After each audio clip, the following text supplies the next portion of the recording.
Okay छात्रों, अब हम आगे बढ़ते हैं ट्राइंगल चैप्टर में। तो अब मैं आपको समझाता हूं exterior and interior opposite angles क्या होते हैं। जैसे कि ये एक ट्राइंगल है, मान लो इतना, ठीक है, और ये मैंने आगे बढ़ा दिया, ठीक है, तो ये हो गया ए बी सी, ठीक, ये मैंने आगे प्रोड्यूस कर दिया और इस पॉइंट को मैंने नाम दे दिया डी। अब जैसे ये एंगल हो गया 1, ये एंगल हो गया 2, फॉर एग्जाम्पल ऐसे मान लेते हैं, ये एंगल हो गया 3, तो ये एंगल हो गया 4। अब angle 1 plus 2 plus 3 equal to कितना है 180 के, ठीक, और एंगल 3, इसमें नहीं एंगल लगाता, चलो एंगल 3 और एंगल 4 ये भी इक्वल टू हो गया 180 के। ये हो गया भाई एंगल सम प्रॉपर्टी, और ये हो गया एलपी। एलपी मतलब क्या होता है, लीनियर पेयर। लीनियर पेयर क्या होता है, देखो मैं क्विकली बता देता हूं आपको। जैसे ये एक कोई भी एक लाइन है, इसमें ऐसे करके कोई भी रे जारी होती है, तो इन दोनों एंगलों का जो सम होता है ना वो 180 के बराबर होता है, इसी को हम लीनियर पेयर बोलते हैं, ठीक है। चलो इधर आ जाते हैं, तो 3 + 4 जैसे इसको करेंगे, जैसे ये तो एक लाइन हो गई बीडी, और ए सी या सी ए क्या जा रही है, एक रे जा रही है, तो इन दोनों एंगलों का सम कितना होगा 180 होगा, because of the linear pair. 1 2 3 ये एक ट्राइंगल है, तो 1 2 3 का सम भी 180 होगा, because of the angle sum property. अच्छा, दोनों का सम 180 है, मतलब ये दोनों एक दूसरे के इक्वल भी होंगे, राइट। सो 1 + 2 + 3 इक्वल टू 3 + 4 होंगे, ठीक।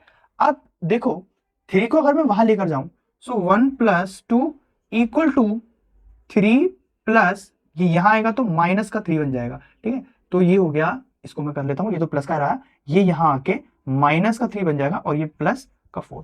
समझ में आया ना, ये 3 तो प्लस का ही है, ये वाला 3 प्लस का है, ये प्लस का 3 वहां गया तो माइनस का 3 बन गया, +4 तो ये तो था ही, ये यहां पर आ गया। अब ये प्लस और ये माइनस, प्लस माइनस आपस में कट गए, तो बचा क्या, सिर्फ 1 + 2 इक्वल टू हो गया एंगल 4। तो हम यहां से ये कहेंगे कि हमेशा जो एक्सटीरियर एंगल होगा एक राइट एंगल ट्राइंगल का एक्सटीरियर एंगल, वो इंटीरियर अपोजिट एंगल्स के सम के बराबर होगा। मतलब हम यहां से कह सकते हैं, if a side of a triangle is produced, then the exterior angle so formed is equal to the sum of the two interior opposite angles। ये बुक कह रही है, ठीक है। तो ये हो गया आपका एक ट्राइंगल, इसका यहां तक आपने एक लाइन प्रोड्यूस करी, तो ये एंगल किसके बराबर होगा, इस और इस एंगल के सम के बराबर। मतलब इन दोनों एंगल्स को जब आप जोड़ दोगे ना, तो वो इसके इक्वल बैठेगा, ठीक है। समझ में आ गया, जैसे एंगल 1 और ये एंगल 2, ये एंगल हो गया 3 फॉर एग्जाम्पल मान लेते हैं, तो angle 1 plus angle 2 equal to होगा हमेशा एंगल 3 के बराबर। इसी को बोलते हैं हम क्या, exterior angle property of a triangle. आगे हम इसी से रिलेटेड क्वेश्चनों को सॉल्व करें। देखो ये एक ट्राइंगल है जो आगे तक एक्सटेंड किया गया है, ठीक है, इसकी एक लाइन एक्सटेंड करी गई है। तो अब इसमें ऑब्वियसली वो हमसे पूछ रहा है एक्स और वाई बताइए। तो देखो अभी हमने देखा कि exterior angle property of triangle, ठीक। तो हम ये कह सकते हैं कि एक्स एंगल और 55 एंगल इक्वल होगा किसके, 120। देखो ये एक्सटीरियर है ना, तो इसके इंटीरियर अपोजिट एंगल कौन से है, तो ये एक्स हो गया और ये 55 हो गया, इन दोनों एंगलों के सम के बराबर इक्वल्स टू, तो ही बैठेगा 125। तो देख लेते हैं, तो एक्स इसमें कैसे निकल जाएगा, 125 यहां आएगा तो माइनस हो जाएगा, तो मैं यहां से माइनस कर देता हूं। 5 में से 5 गए 0 बचा, 12 में से 5 गए 7 बचा, सो एंगल एक्स निकल गया हमारा 70 डिग्री। ये 70 है, ठीक है, ठीक 70 निकल गया।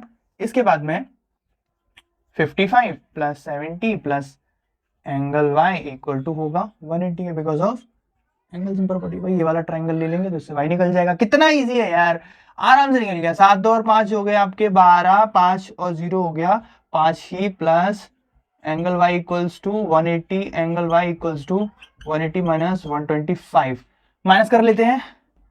180 माइनस 125 कैरी देंगे, 8 से कैरी देंगे, 0 को 10 बन जाएगा, 10 में से 5 गए 5 आ गया, यहाँ रह गया 7, 7 में से 2 गए बचे 5, तो हमारा एंगल y निकल गया भाई 55।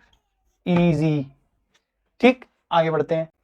तो देखो ध्यान दो छात्रों कि इसमें ये बोला है कि क्या इसके जो एक्सटीरियर एंगल्स हैं ये इक्वल टू 360 होंगे। सिर्फ एक के नहीं कह रहा है, वो कह रहा है तीनों के, मतलब ये वाला 1 1 2 3, क्या ये तीनों जो इक्वल होंगे वो 360 के इक्वल होंगे। तो देखते हैं, जिसे इसमें क्वेश्चन में लिखा हुआ है, if the sides of a triangle are produced in the order, prove that the sum of the exterior angles is formed is 360. So as we know that the exterior angles of the triangles is equal to the sum of its interior opposite angles, right?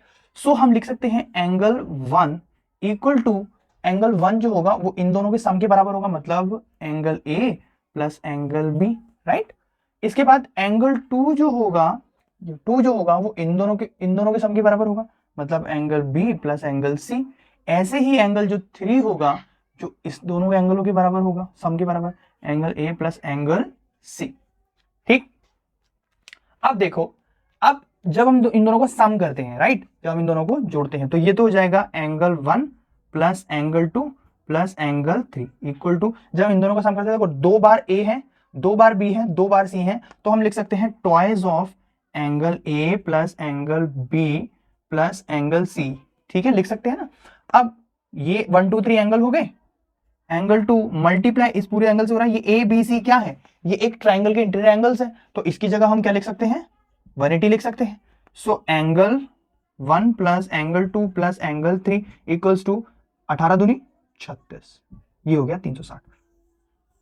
भाई 1 2 3 क्या थे, exterior angles ही तो थे, ये आ गया simple कि हाँ उनके एक्सटीरियर एंगल जो होते हैं उनका सम 360 ही होता है एक ट्राइंगल के। तो जैसा मैंने प्रीवियसली किया था, क्वेश्चंस आपकी स्क्रीन पर आ जाएंगे, मैं डायरेक्ट आपको सॉल्व कराता रहूंगा। ठीक है, तो पहला देखते हैं, एक्सरसाइज 15B पर आ गए हैं, हमने 15A हमने कंप्लीट कर ली है। ओके, पहला क्वेश्चन है, in the figure given along side find the measure of the angle ACD हमको फाइंड करना है, जिसमें हमको सिंपली ये फिगर हमको दे रखी है। सो देखो, अब हम यहाँ as we can see that कि 75 प्लस एंगल 45 इक्वल टू किसके होगा भाई, इक्वल टू होगा वो ACD की। ठीक है, सो एंगल ACD के, क्योंकि वो एक्सटीरियर एंगल है। ठीक है, प्रॉपर्टी कौन सी लगाओगे, एक्सटीरियर एंगल की, exterior angle property of triangle. अब देखो मैंने जल्दी में लिख दिया, आप समझ जाना। ठीक है, दोनों को ऐड कर लेते हैं, 5 और 5 0 हो गया, 1 ऊपर कैरी चलेगी, 7 और 1 हो गया आपका 8, 8 और 4 हो गया आपका 12। ठीक है, ये 120 हो गया। सो आपका ACD क्या निकल गया, 120। ठीक, इतना ही था। थोड़ा चलो मैं फिगर बना ही देता हूं यहाँ पर, कोई दिक्कत नहीं है, आपको और अच्छे से समझ में आ जाएगा। मैं चाहता नहीं हूं बस कि आप मेरे चैनल पे आए हैं तो किसी भी तरह का डाउट नहीं रहना चाहिए। ठीक है बच्चों, छात्रों, समझ में आया, ये देखा है।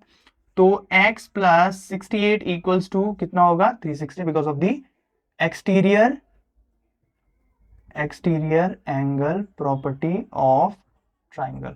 ठीक है, वहां ले जाते हैं इसको, x वहां चला जाएगा, 130 माइनस 68 हो जाएगा, 130 में से 68 जाएंगे, कितना आएगा भाई, यहाँ से कैरी दी इसको, ये हो जाएगा 12, 12 जी आ जाएगा 10, 10 में से 8 के बचे 2, और ये हो जाएगा 12, 12 में से 6 के बचे 6। तो x इक्वल्स टू अपना आ गया 62।